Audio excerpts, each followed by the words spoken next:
Hi, I'm Alison from Wiggly Wigglers, and I bring to you your weekly chunk of country life with Heather and Richard. To describe this whole experience, I'm going to read to you our latest review from Crazy Shoes on iTunes. Hooray! Real people, real life, 5 stars. I encourage you to listen to this healthy, hearty bunch from rural England wax lyrical about all things wiggly, stinky and bloomy down on the farm. So, before you decide if the good life is for you, take time to listen in to all the contradictions that make up our countryside. Even if you're a staunch townie or a country bumpkin, this could be your weekly fix of rural fun and facts. I've got some facts from past shows. We found out how farmers use magnets in their cows' bellies. We found out how Claire Short pickles her kitchen waste.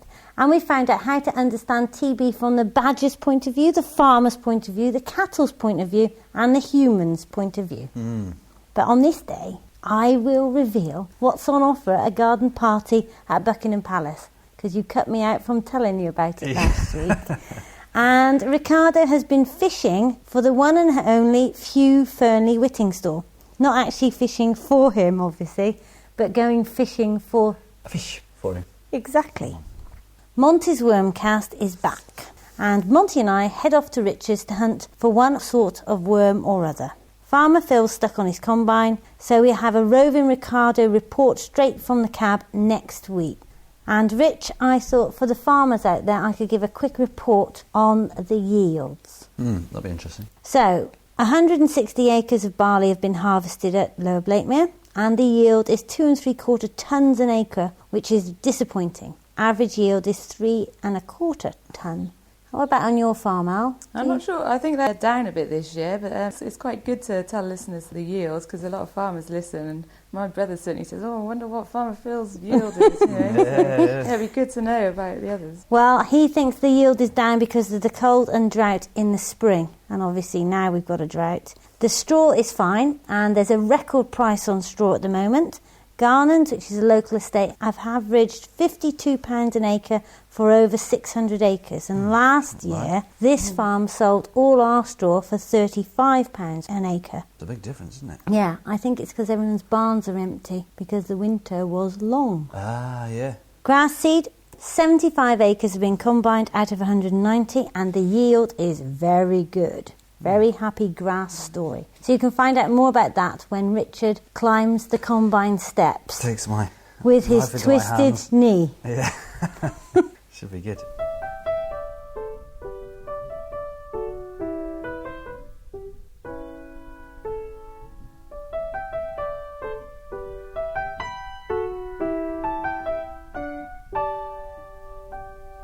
Last Thursday, Monty and I went on a Wiggly field trip, as invited by Richard, to his home to search for glowworms. And now's the right time of year to search for glowworms, I think, Rich. Yeah, I think July's the best month. You certainly see more glowworms at this time of year. I think we've seen them at home between June and September. But yeah, July is definitely the peak month. And a good excuse to get the Wiggly Mini out, the roof off, nice late summer's evening, and off we go with Monty's glowworm field trip report.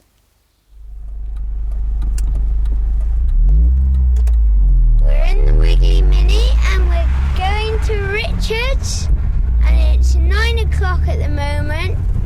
We're almost there to see a glowworm.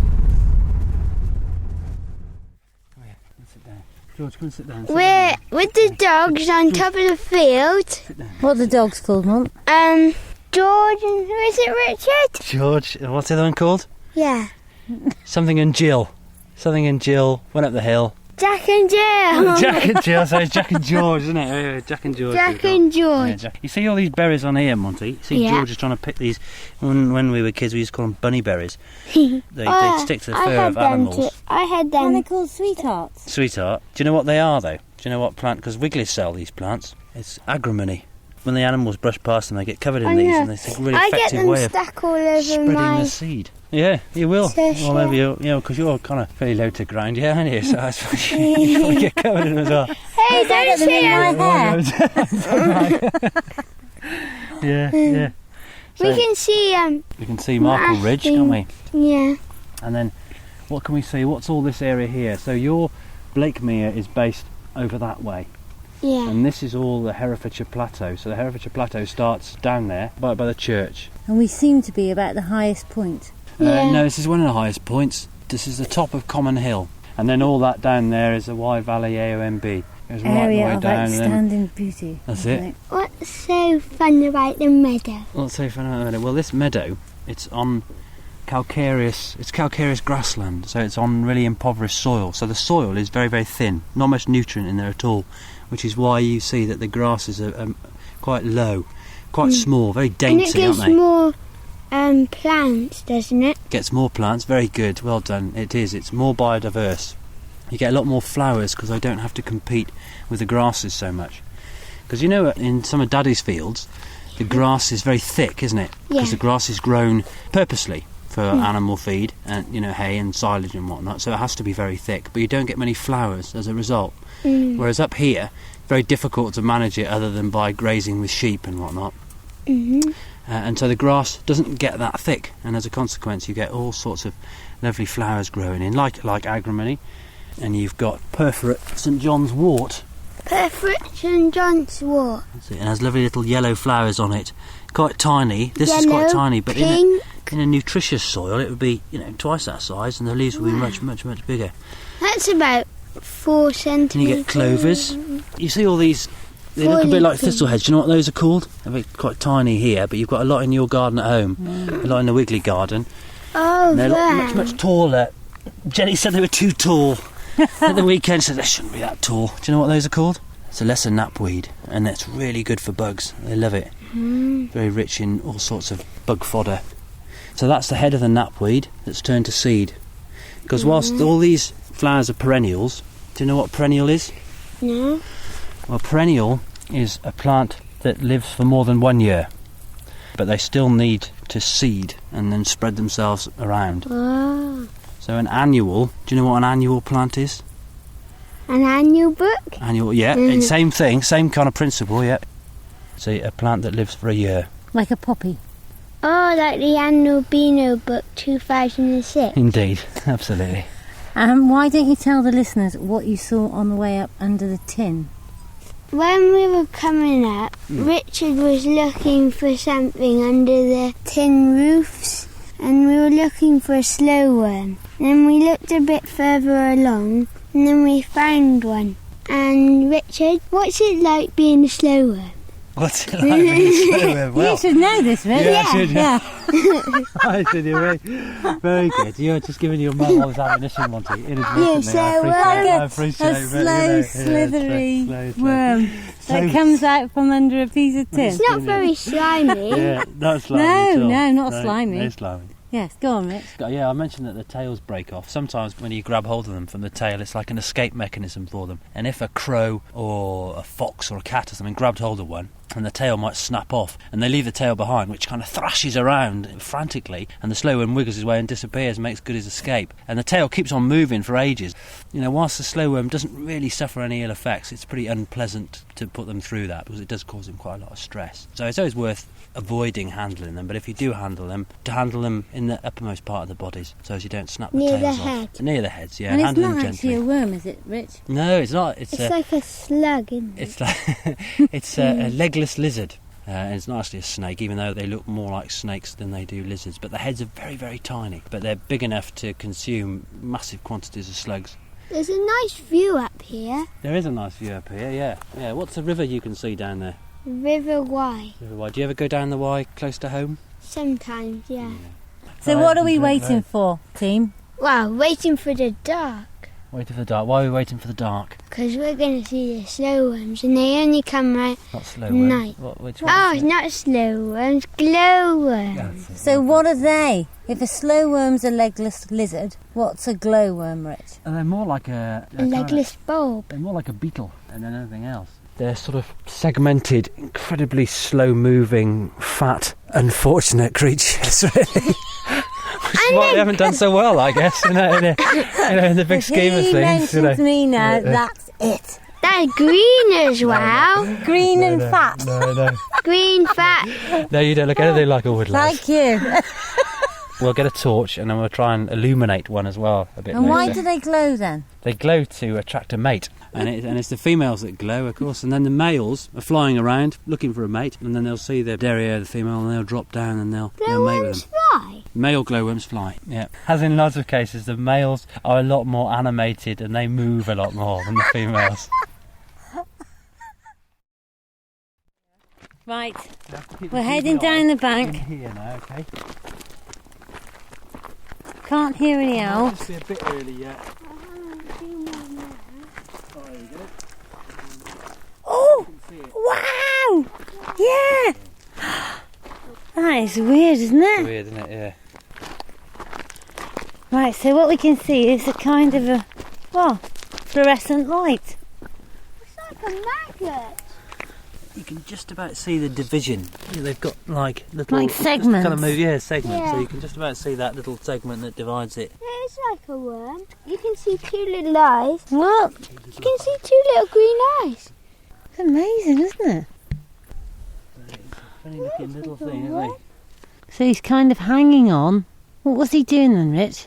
Well, Oh, he's a she. It's a she. She's crawled up to the top of a dead stalk, and this is why they quite like long grasses, because they can elevate their derrieres, really. They get up, and she's twisted her abdomen up.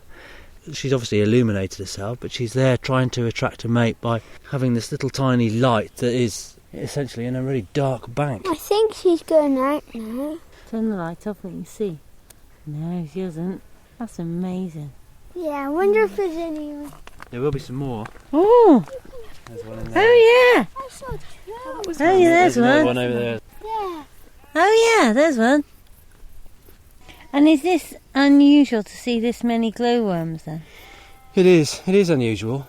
They like areas like this that's relatively well neglected in actual fact, and also these kind of south-facing areas. I'm not quite sure why they like south-facing areas, but perhaps it's because it's the warmth that they need. But they like to be, again, they're in banks, roadside banks, because they can emit enough light to attract a mate. And how long will she keep this light going? I've seen these lights for several hours throughout the night. They Really? don't go all night, but for several hours, yeah.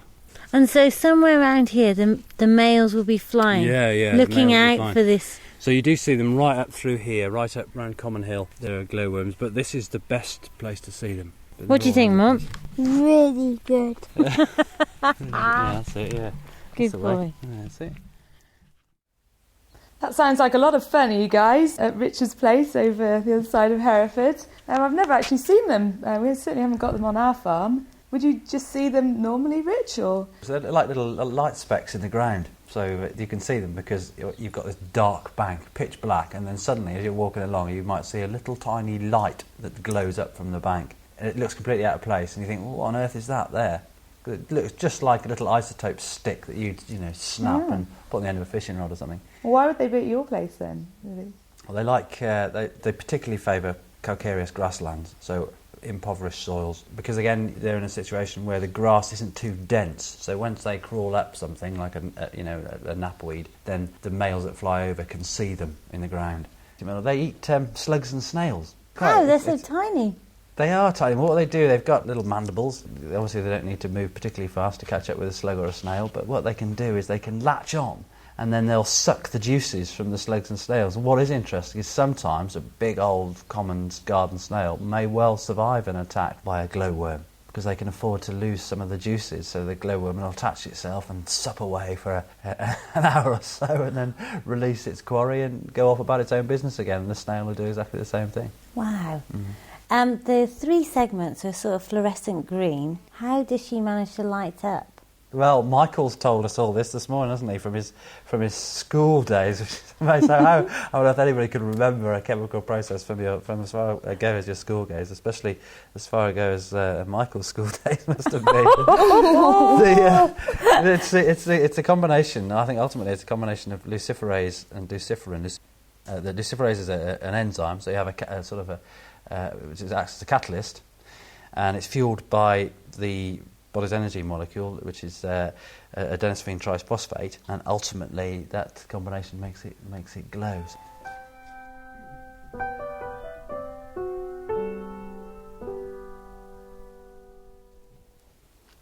The open day was last Sunday, and we had record visitors, Rich. It was brilliant, wasn't it? Really good We atmosphere. had a great day, didn't we? Yeah, it was a good day. We had about 273 visitors. Phil talked about how the Combine worked, which was quite a popular event. Yeah. I think he had about 40 people. Yeah, a lot of interest in the old Combine. Yeah. How did the pond dipping go? Really good. We found all sorts of goodies. Things turn up, so you get slightly different creatures every time you do it. We did have a massive ram's horn snail, which was, probably 2.5 centimetres across. Beast. And quote of the day came in from Pip, who was on car parking duty, and a lady drove round the field and came back to him and said, unfortunately, she couldn't find a space.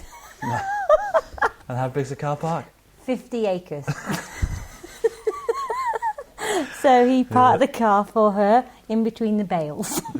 That's a classic, Just so that it was a nice space for human her. conditioning, wasn't it? And it was great because we had people from all over the country. We had a coach trip from Machynlleth. Yeah, they were a nice bunch, weren't they? Ladies Who Lunch, I think. Ladies Who Lunch, WI from Machynlleth. They came a bit earlier, didn't they? Because they had a bit of a jolly, bit of a day trip. And how long was your talk supposed to be to them, Rich? As long as it was. I think they came for a half an hour talk, Al, and after an hour and 10 minutes, I had to go and do I my went to look pond for dipping them. thing. and they were still there. I had to cut it short. They kept Several were asleep, but they were still there. Sun baking down on them, poor ladies. Oh no, they were in the pavilion. Oh. Yeah. And we had people from Birmingham, Oxford, Newport, and the record was London. And the lady from London had actually had over a guy from Hamburg, who then she brought from London up to here. So that was great fun. Wow. And we got to meet the folks from iFlood, EIEFLUD, from Leicestershire. And they have the most wonderful perfume and soap blog. And I'm about to try out their perfume Countryman, which has got a fantastic review. And they grow all their ingredients in their farmhouse garden. So wow. she and I had a really good chat about all things floral. Excellent. More news from Wiggly's this week. We've been shortlisted for the Alternative Enterprise in the Farmers Weekly. And it's the Wiggly sale, which is on till the end of September. If you want to take advantage of this, podcast listener, use the code FCJ66 and you'll get 10% off everything except postage and packing. And now we have the podcast high of this week. Over to you, Ricardo. Well, amazingly enough, you went onto iTunes and found out that the fantastic Wiggly logo, the Wiggly icon, is on the homepage of the iTunes. It is. Have you seen it, Al? Yeah, we're famous at last. It's great. Great news for Wiggly. We're alongside the BBC, which has 55 podcasts enclosed within their icon, and Channel 4. Wow, that's a real big one. Isn't Yeah, it? it's good stuff, isn't it? Exciting stuff. And it makes it really easy for people to access. Yeah, so we've got lots more listeners this week, listener, besides just you. So hello to all you new people. And if you'd like to keep us there, we think that we're there because we've got such great reviews. So it would be lovely if you would go and make some positive comment That'd be great. on the iTunes in the review section. We've got an average of 4.5 stars in the reviews. Yeah, it's not an accurate indication though, is it? Because I think we've got 7 5-star reviews and 1 4-star review. And the 4-star review was right from the beginning. I think we just had a little quiet week on the sound. So Could be, really could it be. should be 5 stars. So Well, we shall see, anyway, we shall see. doesn't matter, does it? If No. you'd like to review us, please go to iTunes and that would be utterly wonderful. So, from one nice surprise to another. You had a nice little adventure last week, didn't you? I did, Rich. I got to go to Buckingham Palace with Farmer Phil because the he's a other half Princess live. Trust mentor. And so we were invited. I had imagined that it would be, he and I, perhaps a couple of others and perhaps the Queen. But it was actually 5,000 other people. But not to worry, Yeah. not to worry. They're all dressed up in their finest. Right. And I wanted to share with you what you have for tea Yep. at Buckingham Palace. So I don't think many people will know this. Probably not. Guess. Oh, champagne and lobster? No. No. Oh, oysters and caviar? No. Oh, cheese and lettuce sarnies? close. Cucumber and a cup of tea. Oh, well, that's reasonable, isn't it? Refreshing, Cucumber isn't it? sandwiches, yeah. Refreshing. Very It's quite nice civilised it was, yeah. For a summer's evening. And a bit of Victoria sponge. That was very nice. Was it nice, moist Victoria sponge? Very tasty Victoria sponge, but not as good as Ricky's, of course. Did you? So you enjoyed your day anyway? Yes, and Jenny Steele, Yeah, the you author saw of our Jenny book, down there, didn't was you? there, yeah. And we all queued around the lawn to see Camilla and Prince Charles. Oh, okay. But when Worth a trip off. Yeah, that's a good experience. But yours is more exciting, I think. Well, I don't know whether it was more exciting. We went to down to River Cottage headquarters for a bit of a Hugh Fernley and Friends evening. It was a treat for Sarah, really. You like Hugh Fernley with Yeah, still, don't you? Al? Great, yeah. it was For really those good. people who haven't heard of him, which can't be many, just describe what he is. Well, he's a chap. He did a series on Channel 4. It started several years ago now, called River Cottage. He's not a chef, but he's really a kind of a guy that's got really involved in country matters. So he Yeah. wants to cook his own food, catch his own food, grow his own food. And he harvests his pigs and his sheep and his vegetables. He goes out and catches eels in the local stream, shoots rabbits, makes bunny baps, all that kind of stuff. And it makes for good TV, certainly. But also it's kind of fighting a corner for rural issues, you know, raising awareness about the significance of local food production, etc., of course, which is part of what we do through this podcast. But he is a nice persona, you know. He's generally he's got a very pleasant demeanour, and I think, and certainly, you know, you watch lots of TV people, and you think, oh well, you know, whatever. But Sarah is quite taken with him. So as a bit of a treat this summer, as soon as we, you know, at work and everything else, and we thought, right, we need to get away a couple of days. So a while ago, I looked at River Cottage website, and there's obviously quite a long wait for these events, but they let you know when there's a chance of going down there. So as soon as they let me know, I booked it up. And off we went down to the evening. So you get down there and you have these lovely little canapes and wander around the garden. Hang on a minute, is River Cottage like it is on the telly? No, well, the little River Cottage, of course, where most of the filming does in the early days, doesn't feature. That's not where he is now. And in actual fact, Did you know he's that? moving again to the other side of Lyme Regis. But we went down there and Hugh was there. In actual fact, Hugh was there handing out some canapes, and they were some really nice little treats, all made up from some material from the garden, but they also do these kind of fishing trips. And so they used a lot of the fish that they catch on these fishing trips as well for the meals. And we had beautiful mackerel.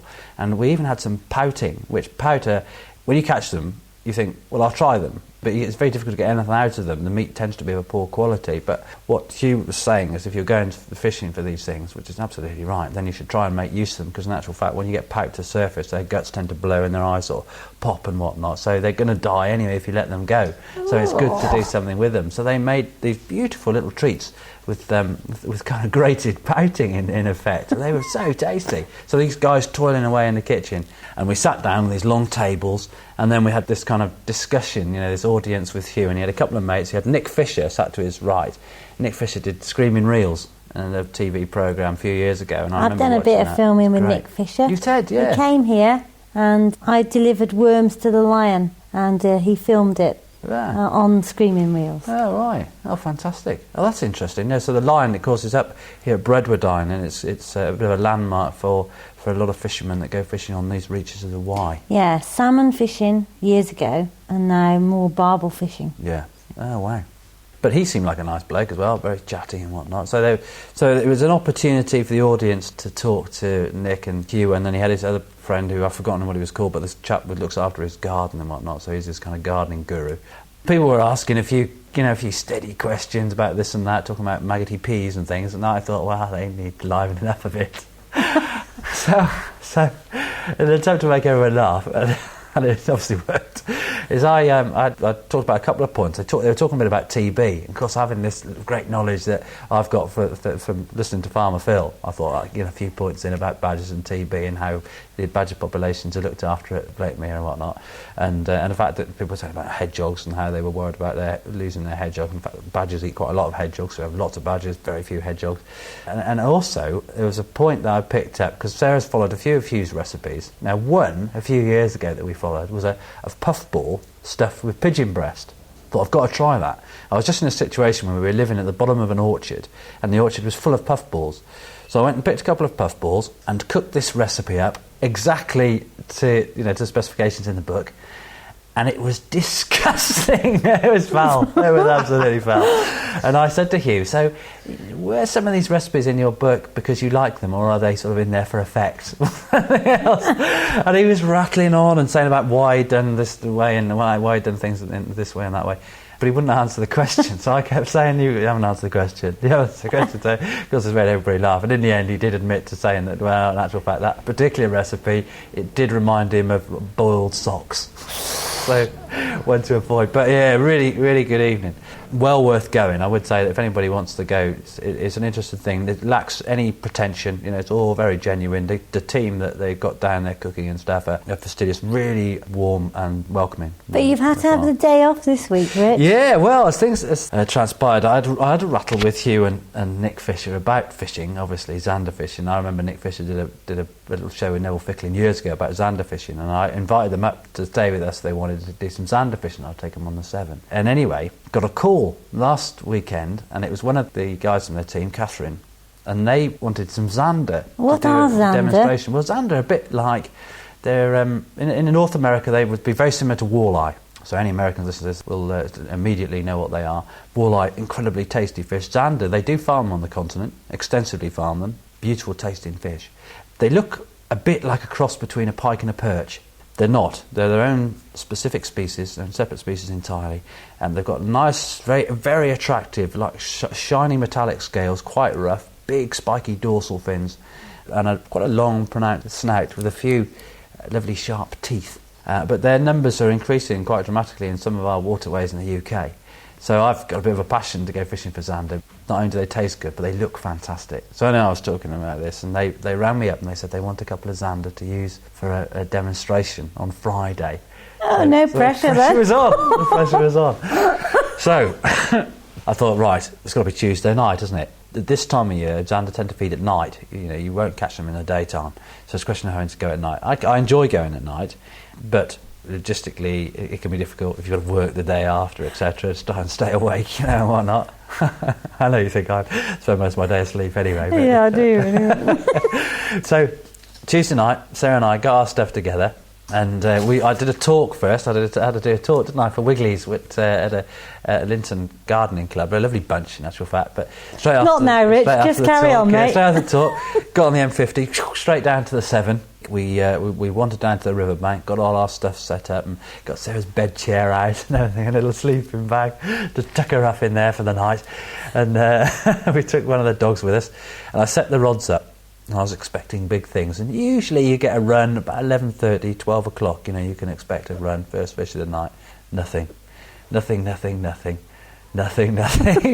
4 o'clock in the morning. Finally, I had a run. Because all these things were going on, I'm not going to do it. I'm not going to catch anything. You know, I'm going to let these people down now after having said, oh yeah, you know, I catch all these zander on the river and everything. Anyway, 4 o'clock in the morning, dink, boom, boom, boom, off the bobbin went. Of course, what I'd done, stupidly, I'd left one of my electronic bite alarms, my little mercury tilt switches, at home. So what I'd had to do is glue myself to one of my drop-off indicators. I guarantee you, when you get a run, it's always going to be the one that's not on the electric bite alarm. Just a minute. No. What? You're not gluing in a literal sense. Oh. But, you know, kind of watch it. I couldn't take my eyes off it. So I'm there with my beady eyes looking at this thing. There with super glue. No. Right. No, it just... Off it went. And I went down to the rod and struck into this fish. I thought, oh, it's a big fish, you know, it's a great fish. And as I brought it up to the bank, I had half a tree attached to the fish obviously sort of tangled around this submerged branch in the river, because the 7's terrible for all sorts of flotsam and jetsam. Anyway, got this thing in, got it in the net, scooped it up and thought, yes, mission achieved. I was just chuffed to bits, because I really did think that I wasn't going to catch anything. You know, typical fishing, you say, yeah, you can do it, and then, you know, the fish don't play. And in actual fact, this time of year, because it's been so hot, fish aren't feeding. They're a bit like us, you know, they haven't got much of an appetite. So in many respects, I was kind of lucky to catch the one. So anyway, we got it on ice straight away, and we got back home the early hours of yesterday morning, and I packed it in a nice polystyrene box, covered it in some frozen bottles of ice, and they sent a courier up yesterday to come and pick it up, and off it went down to Dorset. So I'm kind of hoping that it will have been... It was signed for at 8:30 this morning. Fantastic. God, our hero. That's quite Our fishing hero, isn't it? Yeah, should we put our order in now, please? Yeah, well, I'm going to go again Saturday night, so if anybody wants any... So just a little technical detail. Size of fish? It was only about £4. How many meals will that make for Hugh? Well, it's because they're using it for demonstration. I'm not sure that he's probably going to... I mean, he's probably going to hand them out, but I imagine he'll probably hand out perhaps little canapes or something made out of them, but obviously small portions for people to try. But a £4 fish is probably... That fish was about 18 inches long, probably 4 inches height, I guess, something like that. 4 or 5 inches height. So, it's a nice sized fish. If it had been any smaller, or if it had been half that size, then it would have been disappointing. But in actual fact, those are a good size for eating. 3-4 pounders, beautiful eating size. So happy eating, Hugh, from Ricardo. That is wonderful. We've got time for Monty's Wormcast, so over we go to Monty. He's back with Wormcast of the Week. The Wiggly Wormcast podcast by Monty. A weekly fact on worms. One Filipino species of earthworm is bright blue. Wow, that was great. Thanks very much, Monty. I think I've learnt quite a lot about glowworms this week. Very interesting, folks. Well done. We've got to do a wrap because Richard has waxed lyrical for so long on the Rural Wiggly podcast that we've run out of time. So, if you'd like to email Richard, you can at richard@wigglywigglers.co.uk. If you want to talk about plants, you can email Alison at alison@wigglywigglers.co.uk. And for anything else, heather@wigglywigglers.co.uk will do fine. Next week, we have the first podcast from a combine cab with Farmer Phil. So we'll speak to you then, dear listener. Bye. Bye-bye. Bye.